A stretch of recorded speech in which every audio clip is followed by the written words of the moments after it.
नमस्कार दोस्तों, स्वागत है आज के इस वीडियो में। दोस्तों आज के इस वीडियो में हम बात करेंगे कि जैसे अगर अपील में कोई जाना चाहता है, ख़ास तौर पर अपील में जाना चाहता है, तो जो सर्टिफाइड कॉपी का जो प्रोग्राम है, जो सर्टिफाइड कॉपी लेने का जो प्रावधान होता है, तो क्या सर्टिफाइड कॉपी का इंतज़ार करते करते अगर टाइम लग जाता है तो क्या अपील में उस चीज़ को काउंट किया जाएगा कि फ़ैसला तो आ गया था लेकिन सर्टिफाइड कॉपी उपलब्ध नहीं था, उसमें टाइम लग गया, तो हमें कंडोनेशन के लिए या अपील में जो टाइम एक्स्ट्रा हो रहा है, जो ज़्यादा हो रहा है, क्या उसके लिए कोर्ट उस केस को, अपील को एक्सेप्ट करेगी या नहीं करेगी? एक ये बहुत बड़ा सवाल है दोस्तों। ये लिमिटेशन एक्ट से संबंधित है। दोस्तों वीडियो थोड़ी बड़ी हो जाएगी, लेकिन एक छोटी से छोटी चीज़ें और बड़ी से बड़ी चीज़ों को इस वीडियो में शामिल किया जाएगा। दोस्तों वीडियो शुरू करते हैं।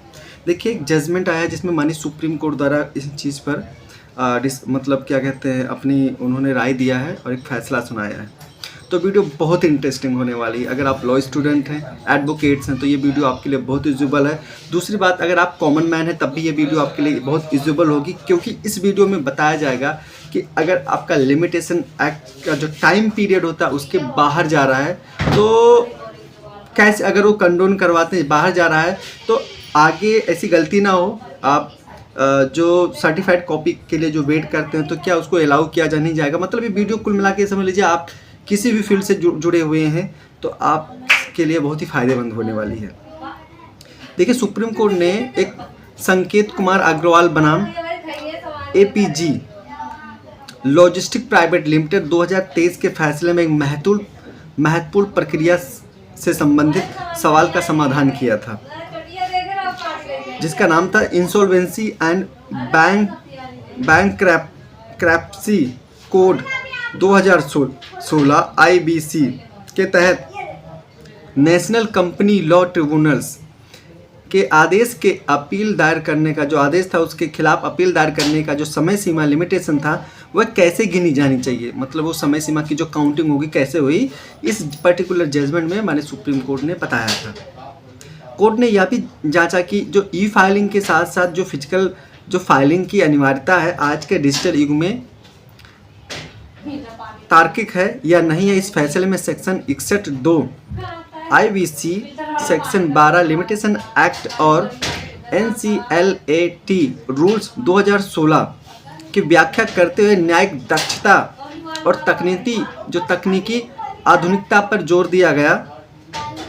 आगे बढ़ते हैं और जानते हैं कि जो सेक्शन 61 यानी 61 सब सेक्शन 2 IBC और अपील की लिमिटेशन टाइम जो होता है उसके बारे में क्या संबंध है, इसके बारे में डिस्कस करते हैं। तो आप लोग को बताना चाहूँगा, जो IBC की सेक्शन 61(2) कहता है कि भाई जो NCLT के आदेश के खिलाफ अपील 30 दिन के अंदर NCLAT में दाखिल की जानी चाहिए, जो लॉ कहता है 30 दिन के अंदर। लेकिन यदि कोई उचित कारण यानी सफिशिएंट कॉज हो तो NCLAT इस 30 दिन की अवधि को अधिकतम 15 दिनों तक और बढ़ा सकता है। 15 दिनों तक बढ़ाया जा सकता है। इसका मतलब यह है कि कुल 45 दिनों की समय सीमा है, जिसके बाद अपील को स्वीकार नहीं किया जाएगा। इस पर्टिकुलर जजमेंट में माननीय सुप्रीम कोर्ट द्वारा कहा गया था। आगे बढ़ते हैं और जानते हैं कि आगे क्या कहा गया। सुप्रीम कोर्ट ने साफ किया कि लिमिटेशन की जो गणना करते समय उस दिन से किया जाता है जो आदेश यानी ऑर्डर सुनाया गया है, उस दिन को गिनती से बाहर रखा जाता है। जिस दिन जजमेंट को सुनाया गया था उस दिन को गिनती से बाहर रखा जाता है, उसके दूसरे दिन से गिना जाता है, बाहर रखा जाना चाहिए। और रूल 13 NCLAT रूल और section 12 sub section 1 limitation act के अनुसार है। तो एक चीज़ जान लीजिए, जो आपके पास अगर कोई सफिशिएंट, वैसे आपको कोर्ट में मतलब अपील जाने के लिए 30 दिन का टाइम होता है, लेकिन अगर आपके पास कोई सफिशिएंट का रीज़न है, मतलब आपके पास ऐसा कारण है कि जो ये प्रूव कर सके कि एक्चुअल में आप बहुत ज़्यादा बिजी थे इसलिए आप नहीं आ पाए, तो 15 दिन का टाइम आपको और दे दिया जाएगा। टोटल 45 दिन का टाइम मिल जाएगा, जिससे आप अपना अपील में जा सकते हैं।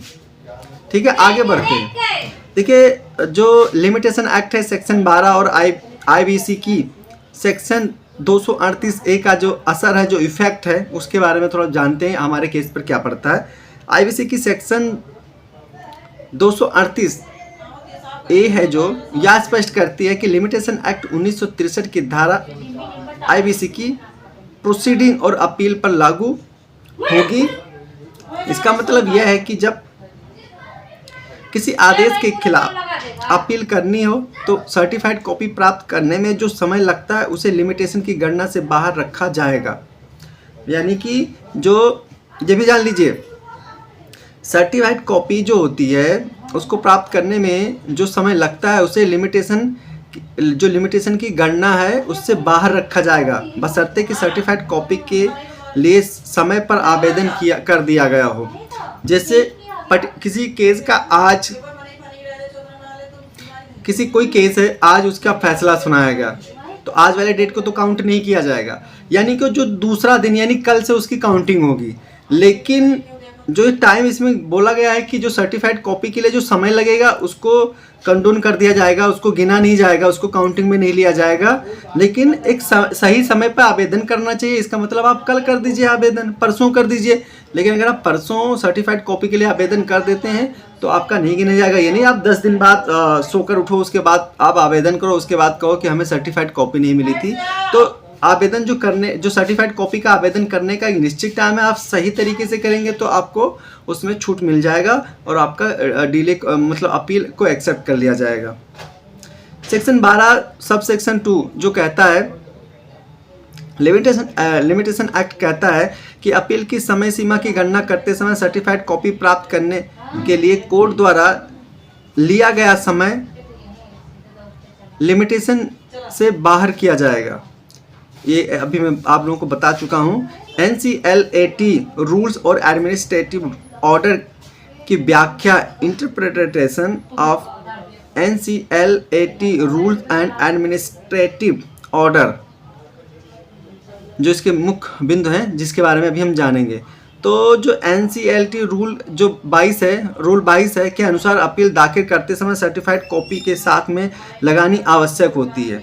जो NCLAT रूल है वो रूल 22 के अनुसार कहा जाता है अगर अपील दाखिल करते हैं दायर करते हैं, अपील में जाते हैं तो सर्टिफाइड कॉपी साथ में लगाना आवश्यक होगा।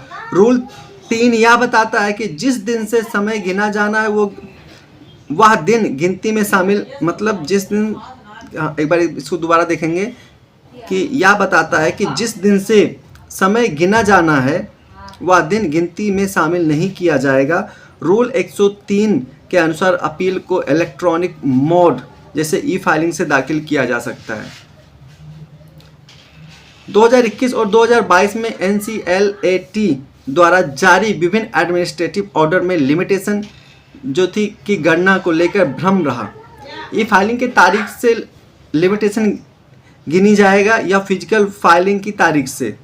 पहले 21 अक्टूबर 2022 को कहा गया कि फिजिकल फाइलिंग की तारीख से लिमिटेशन गिनी जाएगी, लेकिन 24 दिसंबर 2022 को इसे बदलकर ई फाइलिंग की तारीख को लिमिटेशन की गणना के लिए मानक माना गया और कहा गया कि फिजिकल कॉपी ई फाइलिंग के 7 दिन के भीतर दी जानी चाहिए। यह भी कहा गया कि अगर कोई जो फिजिकल सर्टिफाइड कॉपी होती है वो ई फाइलिंग के 7 दिन के भीतर दी जानी चाहिए। इस केस में अपील 10 अक्टूबर 2022 को ई फाइल हुई थी और फिजिकल कॉपी 31 अक्टूबर को दी गई। मतलब 10 अक्टूबर को केस को फाइल किया गया, ई फाइलिंग की हुआ और 31 अक्टूबर को दी गई थी। तब तक नया आदेश प्रभाव में नहीं आया था, इसलिए सुप्रीम कोर्ट ने माना कि ई फाइलिंग की तारीख ही लिमिटेशन की सही शुरुआत मानी जाएगी। वी नागराजन केस का एक केस का रेफरेंस है तो उसके बारे में जानते हैं क्या है। तो ये 2022 का फैसला है। तो इस फैसले में कोर्ट ने कहा था कि अपील के साथ सर्टिफाइड कॉपी लगाना अनिवार्य है। अगर कॉपी के लिए समय पर आवेदन किया गया हो तो उसे लिमिटेशन की गणना से बाहर किया जाएगा। जो सर्टिफाइड कॉपी का है जो समय से अगर आवेदन किया गया तो उसको बाहर किया जाएगा। उस मामले में कॉपी के लिए कोई आवेदन नहीं किया गया था, इसलिए अपील समयबद्ध नहीं मानी गई थी। मतलब समय से आवेदन किया जाना चाहिए। अगर आज आपका फैसला आ गया तो कल आप अप्लाई कर दीजिए, एटलीस्ट अप्लाई तो कर सकते हैं। बाद में अपलोड करेंगे या क्या मिलेगा वो बात की बात है, लेकिन आप समय से आवेदन कर सकते हैं तो आपकी अपील को एक्सेप्ट कर लिया जाएगा, अन्यथा खारिज कर दिया जाएगा। आगे कहा गया कि कॉपी भी उचित समय पे मिली थी, इसलिए कोर्ट ने कहा कि वी नागराजन के मामले में विपरीत है। इस केस में लिमिटेशन से कॉपी प्राप्ति में लगा समय बाहर किया जाना चाहिए। सुप्रीम कोर्ट का निर्णय के बारे में जानते हैं, जो क्लियरिटी मतलब सुप्रीम कोर्ट ने इसमें बिल्कुल क्लियर किया था। सुप्रीम कोर्ट ने यह माना कि जो NCLAT द्वारा यह कहना कि अपील 46वें दिन दायर हुई गलत था।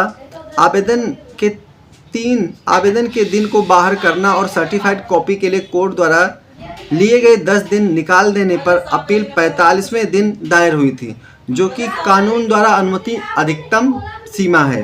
कोर्ट ने यह भी माना अपीलकर्ता द्वारा देरी के लिए दिया गया स्पष्ट मतलब एक्सप्लेनेशन उचित और वैध था और उसे स्वीकार कर लिया जाना चाहिए था।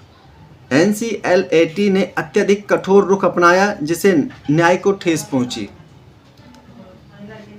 देखिए जो ई फाइलिंग है, तो ई फाइलिंग के हिसाब से जो आधुनिक दृष्टिकोण है उसमें क्या क्या महत्वपूर्ण चीज़ है उसके बारे में थोड़ा डिस्कस करते हैं। देखिए अगर आप लोग अभी तक जुटे हुए लगे हुए हैं, देख रहे वीडियो अभी तक बने हुए, तो बड़ी अच्छी बात है, आगे कुछ ना कुछ सीख कर और जाएंगे। देखिए सुप्रीम कोर्ट ने फैसले में ट्रिब्यूनल्स के कामकाज में ई फाइलिंग को मुख्य धारा में लाने पर जोर दिया। कोर्ट ने दोहराया कि आज के समय में फिजिकल फाइलिंग की ज़रूरत को बनाए रखना केवल समय और संसाधनों की बर्बादी है, या न केवल अनावश्यक है बल्कि पर्यावरण के लिए भी नुकसानदायक है। बहुत सारे पेपर लगते हैं, ई फाइलिंग सारा ई फाइलिंग होता है तो वहाँ पे पेपरलेस काम में होते हैं। कोर्ट ने सुझाव दिया कि यूनियन गवर्नमेंट को ट्रिब्यूनल्स में ई फाइलिंग सिस्टम को लेकर एक वर्किंग ग्रुप बनाना चाहिए जो सभी ट्रिब्यूनल्स के प्रक्रिया को यूनिफॉर्म बनाए और ई फाइलिंग को बढ़ावा दे। कोर्ट ने यह भी स्पष्ट किया कि अगर जस्टिस ई फाइल्स के साथ काम करने में असहज हैं तो उन्हें ट्रेनिंग दी जाए, लेकिन पुरानी प्रक्रिया को बनाए रखना उचित नहीं है। IBC जैसे आधुनिक और अर्थव्यवस्था से जुड़े कानून को आधुनिक प्रक्रिया के अनुसार ही लागू किया जाना चाहिए। न्यायिक निर्देश और निष्कर्ष, क्या निष्कर्ष निकला, क्या निर्देश दिया गया। तो देखिए सुप्रीम कोर्ट ने अपने आदेश की एक प्रति NCLAT के चेयरपर्सन और केंद्र सरकार के 3 मंत्रालय फाइनेंस, कॉरपोरेशन अफेयर्स और लॉ एंड जस्टिस को भेजने का निर्देश दिया ताकि इस प्रकार की गलती न हो और सुधारात्मक कदम उठाए जा सके। कोर्ट ने अपील को अलाउ करते हुए कहा कि देखिए NCLAT के 9 जनवरी 2023 के आदेश को रद्द कर दिया गया और अपील को मैरिट पर दोबारा सुनने के लिए भेज दिया गया, यानी सुप्रीम कोर्ट ने इसको एक्सेप्ट कर लिया। यह फैसला IBC के तहत प्रोसीजरल जस्टिस की दिशा में एक महत्वपूर्ण कदम था। कोर्ट ने न केवल लिमिटेशन की व्याख्या की बल्कि यह भी एक सुनिश्चित किया कि ई फाइलिंग को गंभीरता से अपनाया जाए। सर्टिफाइड कॉपी प्राप्त करने में जो समय लगता है उसे लिमिटेशन से बाहर करना जरूरी है, बशर्ते कि आवेदन सही समय पर किया गया हो। यह निर्णय तकनीक, सामर्थ्य एवं न्याय व्यवस्था की ओर से एक मजबूत कदम है जो कि पारदर्शिता, सुलभता और न्याय को बढ़ावा देता है। आशा करता हूँ इससे आप लोगों को बहुत कुछ सीखने के लिए मिला होगा, लेकिन एक बात तो इसमें तय है कि अगर सर्टिफाइड कॉपी आवेदन टाइम से कर दिया जाता है, यानी कि किसी केस का फैसला अगर आज सुनाया जाता है एग्जाम्पल के लिए, अगर कल आप सर्टिफाइड कॉपी का आवेदन कर देते हैं, अगर छुट्टी है तो कोई बात नहीं, संडे पड़ जाता है तो उसमें रिलीफ मिल जाएगा, लेकिन वो आपको शो करना पड़ेगा कि उस दिन संडे था, छुट्टी था या कोई हॉलीडे अवकाश था, तो उसके दूसरे दिन आप पक्का अगर टाइम से आप आवेदन कर सकते हैं तो आपको लिमिटेशन टाइम से ज़्यादा टाइम मिल सकता है। उस टाइम को काउंट नहीं किया जाएगा जिसमें आपने आवेदन कर दिया था सर्टिफाइड कॉपी के लिए, क्योंकि सर्टिफाइड कॉपी अनिवार्य किया गया है कि आप जब कभी भी अपील में जाएंगे तो सर्टिफाइड कॉपी लगाना बहुत अनिवार्य होगा। और आशा करता हूँ इस चीज़ से आप लोगों को बहुत कुछ सीखने के लिए मिला होगा। तो आप वीडियो शेयर कर सकते हैं, अगर आपका कोई सवाल या सुझाव है तो कमेंट कर सकते हैं। मिलता हूँ एक नई वीडियो में, ऐसे सीरीज आपको मिलती रहेगी ताकि आपको लीगल नॉलेज आप लोग इन्हेंस कर सकें। मिलता हूँ एक नई वीडियो में, बहुत बहुत धन्यवाद।